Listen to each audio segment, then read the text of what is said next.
भिन्न भिन्न स्कूलों में बैठे हुए और इस समारोह में उपस्थित सभी प्यारे विद्यार्थी दोस्तों,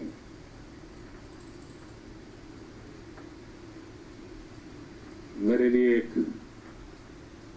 सौभाग्य की घड़ी है कि मुझे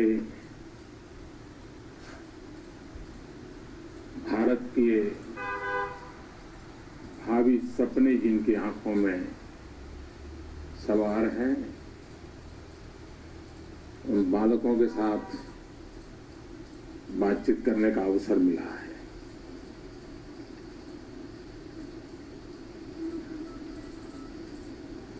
आज शिक्षक दिवस है। धीरे धीरे इस प्रेरक प्रसंग की अहमियत कम होती जा रही है। शायद बहुत से सारे स्कूल होंगे जहां 5 सितंबर को इस रूप में याद भी नहीं किया जाता होगा।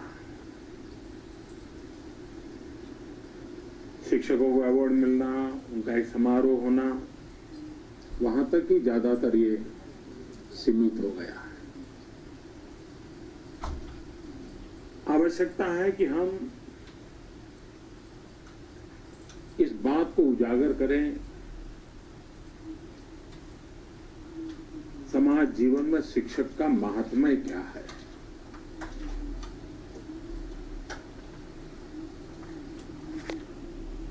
और जब तक हम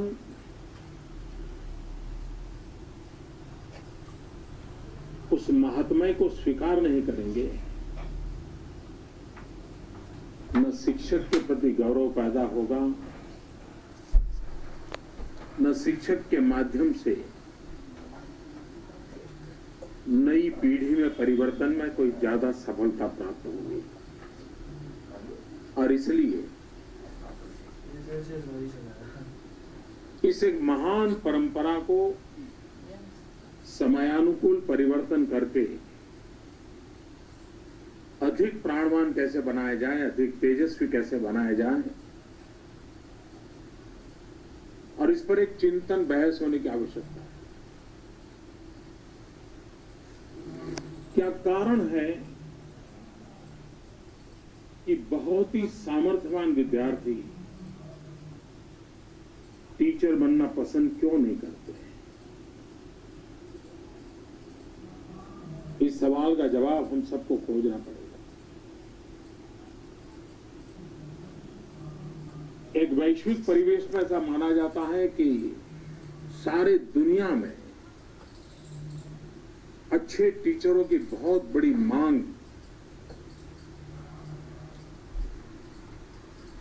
अच्छे टीचर मिल नहीं रहे। अच्छे टीचर की बात हो रही है। भारत युवा देश है। क्या भारत ये सपना नहीं दे सकता है हमारे देश से बहुत ही उत्तम प्रकार के टीचर हम एक्सपोर्ट करेंगे? और आज जो बालक है उसके मन में इच्छा नहीं जगा सकते कि हाँ, मैं भी एक अच्छा टीचर बन के देश और समाज के लिए काम आऊंगा। ये भाव कैसे जगे?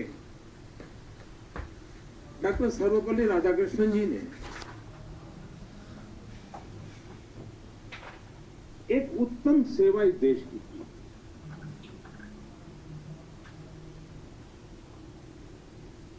वे अपना जन्मदिन नहीं मनाते थे, वो शिक्षक का जन्मदिन मनाने का आग्रह करते थे।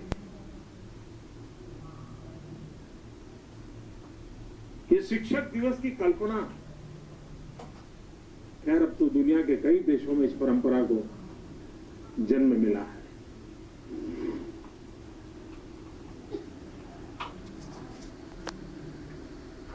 दुनिया में किसी भी बड़े व्यक्ति को पूछिए,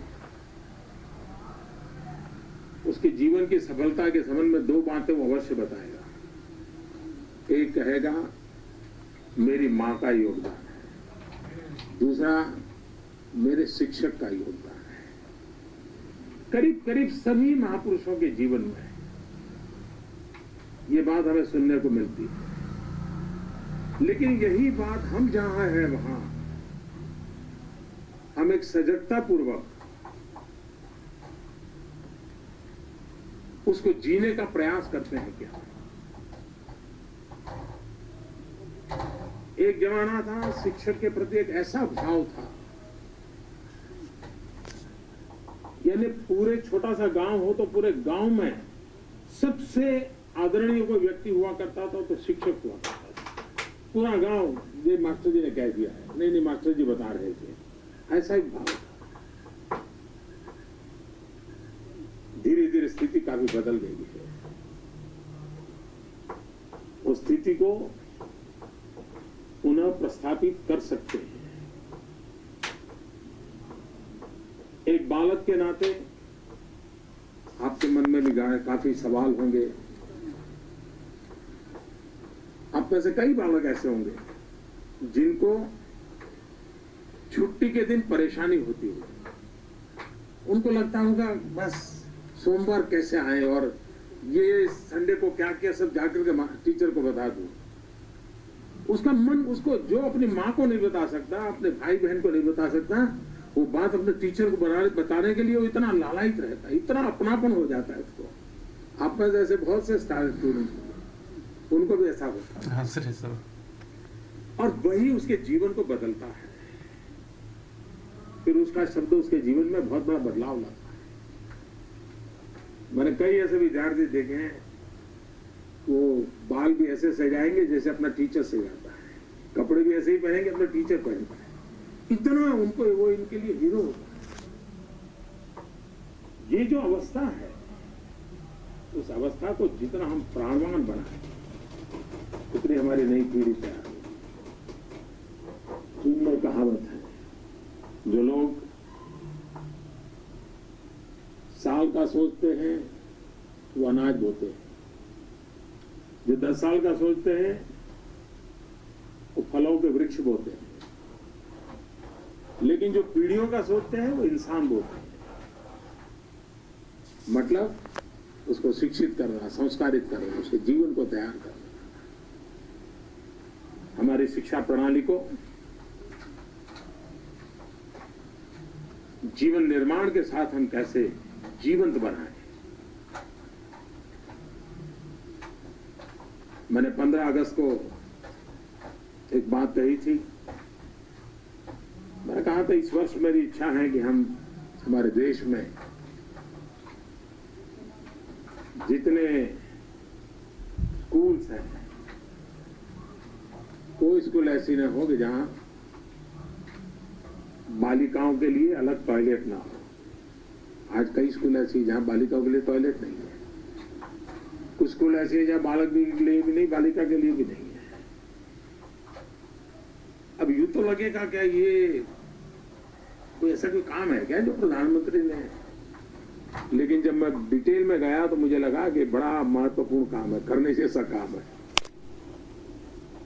लेकिन मुझे उसमें देश भर के स्कूल के टीचर मुझे सुन रहे हैं, मुझे हर स्कूल से मदद चाहिए, एक माहौल बनना चाहिए। अभी मैं 2 दिन पहले जापान गया था, तो एक भारतीय परिवार मुझे मिला, लेकिन उनकी पत्नी जापानीज है, पतिदेव इंडियन है। वो मेरे पास आए, बोले मुझे एक बात करनी, मैंने बताओ। तो बोले आपका 15 अगस्त का भाषण में सुना था, आप ये सफाई पर बड़ा आग्रह कर रहे हैं। हमारे यहाँ नियम है जापान में, हम सभी टीचर और स्टूडेंट मिल करके स्कूल में सफाई करते हैं, टॉयलेट वगैरह सब हम मिल करके सफाई करते हैं।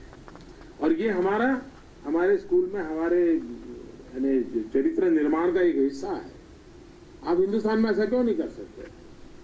मैंने कहा मुझे जाकर के मीडिया वालों को पूछना पड़ेगा वरना 24 घंटे चल पड़ता है। मैंने क्योंकि एक दिन देखा था, जब मैं गुजरात में था तो टीवी पे कार्यक्रम आ रहा था। कार्यक्रम ये था कि किसी स्कूल में बच्चे सफाई कर रहे थे और क्या तूफान खड़ा कर दिया था कि बच्चे स्कूल में सफाई करते हैं, ये कैसे स्कूल है, ये कैसे मैनेजमेंट है, कैसे टीचर है, बच्चों पर दमन कर रहे हैं, सब कुछ मैंने देखा था एक बार। खैर मैंने उनसे तो मजाक कर ली, लेकिन हम इसको एक राष्ट्रीय चरित्र कैसे बनाएं, और ये बन सकता है।